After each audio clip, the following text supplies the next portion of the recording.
Welcome to Guide to Survive. The world is a big, beautiful place, full of incredible and breathtaking sights and experiences. It's also doing everything it can to kill you, and so that's where this program fits in. Before you venture into the great outdoors, you need to learn about all of the terrifying and mystical creatures that lurk in the woods, knock on your window, and hide in your toilet. With this guide, you'll learn how to identify a would-be assailant, analyze its strengths and weaknesses, and deal with it effectively. By the end of your training, you'll be ready to take on any creep or cryptid that crosses your path. So here's to you, and the great adventure that lies ahead. Let's begin.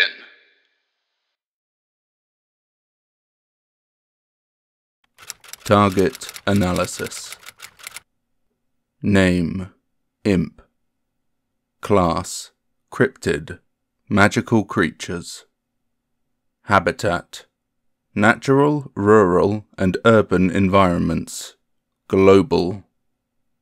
Lifespan: immortal. Strengths: longevity, stealth, and magical abilities, such as shape-shifting, pyromancy, and invisibility. Weaknesses: holy and magic weapons, ward spells, and stronger magical beings, to whom they may become enslaved. Overall threat level: 6. How nice of you to drop by. Behavior: ugly, grotesque, nasty, disgusting little creatures are but some of the ways I use to describe other people's children. However, these also make for a very apt account of those ancient, mischievous, magical beings known as imps. A harsh truth, to be sure, but the ugliness of imps is legendary, and has long helped to distinguish them from other supernatural critters, such as fairies and demons, of which they are neither. Further to their physical forms, they are famously small in stature, making them very hard to detect, especially when trying to shoo them out of what is supposed to be an impenetrable and secret laboratory.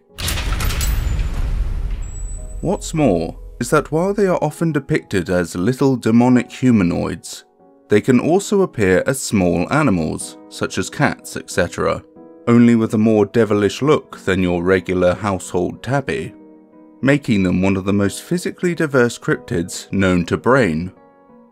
As troublesome in personality as they are in appearance, imps are naturally mischievous souls. Being the namesake of the term impish, they revel in pulling pranks on everyone and everything they can. Animals, magical beings, other imps, and of course, humans. Such a vexatious nature, combined with the innate magical abilities, makes the pranks of imps simple and impulsive. If something seems like a troublesome, inconvenient, or embarrassing incident, then there is most likely an imp behind it. That isn't to say that all imp escapades are harmless. As with fairies, imps can be both good and bad. Their jests, ranging from hiding a workman's tools, to kidnapping children, or leading travelers down dangerous routes. Needless to say, they are not well-trusted creatures, and given that they will inhabit all manner of habitats, be it forests or cities, all over the world, there are often steps taken to prevent them from attaching to a person or household. Ward spells are a common practice for driving out and away any imps that may be residing in a homestead. However, more direct and violent steps can also be taken, as holy and magic weapons are a strong means of ending the little fellow's existence. Which, considering they are believed to be immortal, is certainly quite the accomplishment.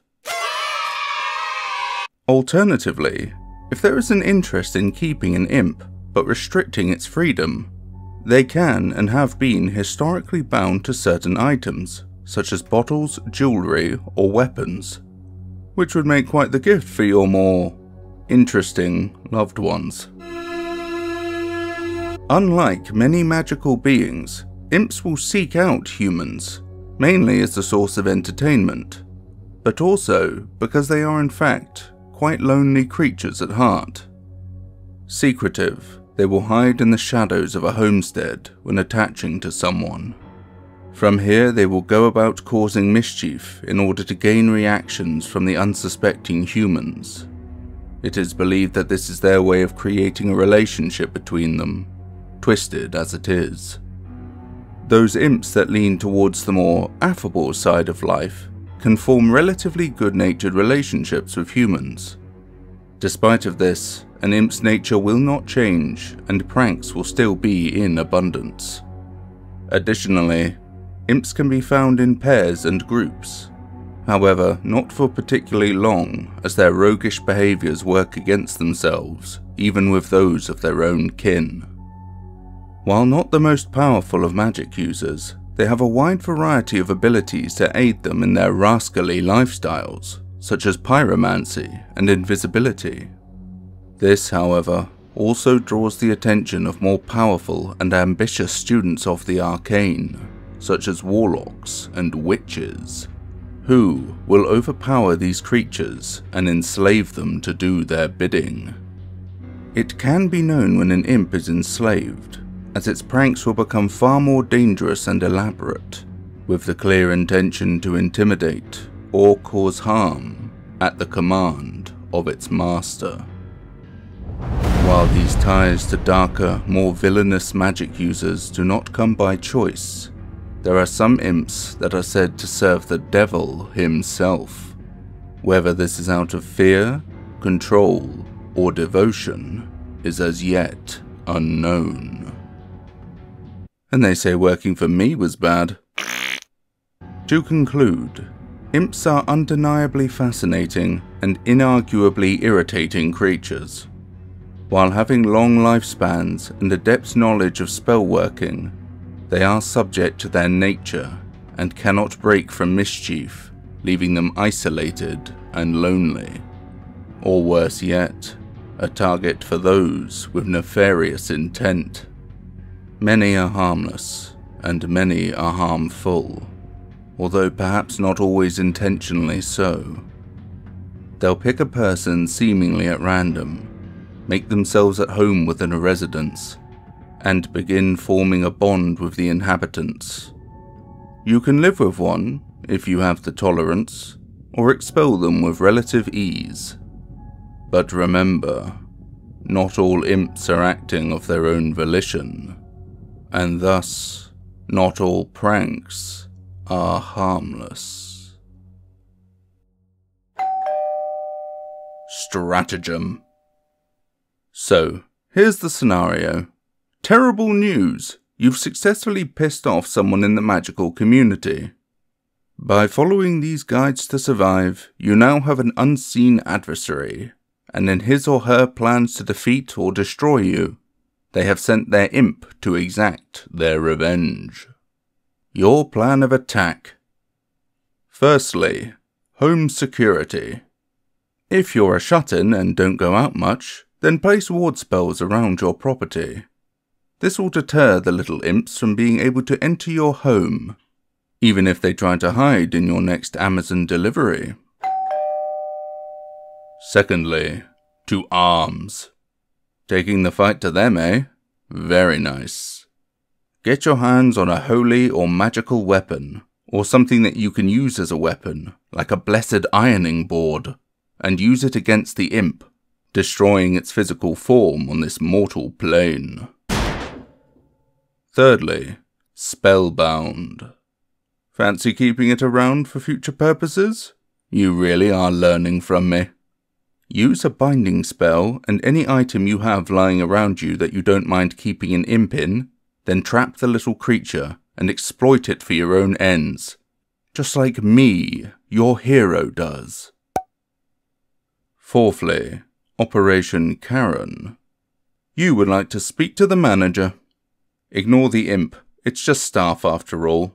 Find the blighter who sent it after you, and take out all your wrath upon them, mercilessly tearing into them over every facet of their life that you find simply repulsive and unacceptable, even if you have never met them before. Classic Karen. Fifthly, Superb work. Now gloat. Gloat of victory here today. Gloat, I say. Pop quiz. Question number 1.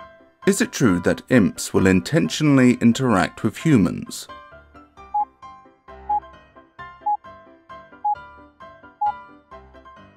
Answer: yes. Imps are lonely creatures by nature, and thus seek out the company of humans for companionship, even if only briefly due to excessive pranking. Question number 2. Can imps be trapped?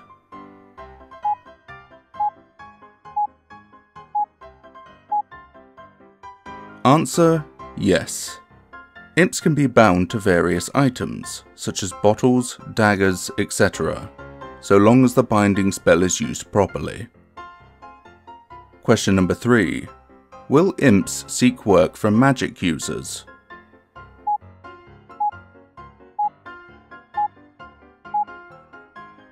Answer: no. Rather, imps are relatively easy to subdue at the hands of other magic users. Thus, they are often enslaved into servitude. Question number 4. Are imps naturally evil creatures?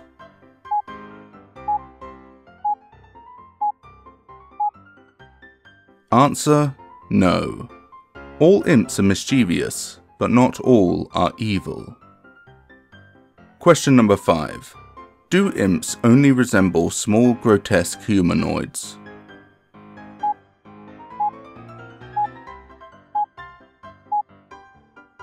Answer: no. Imps will also appear as strange, misshapen animals as well as humanoids. If you scored 0 to 1, then it seems you've reached an imp pass. If you scored 2 to 3, then you might be alive, but there's room for improvements. And if you scored 4 to 5, glorious work. For you, nothing is imp possible. Conclusion. Excellent work. I'd say you're ready to get out there and face whatever challenges plot against you. And if you're not, then don't worry. You can re-watch these survival guides as much as you like. And they're non-refundable. I'm very proud of the progress you've made, and I know you're going to take the future in your stride. I've got a good feeling about you, Tyrion Lannister. But not about those last few seasons. What the hell was that? Good luck, and don't die.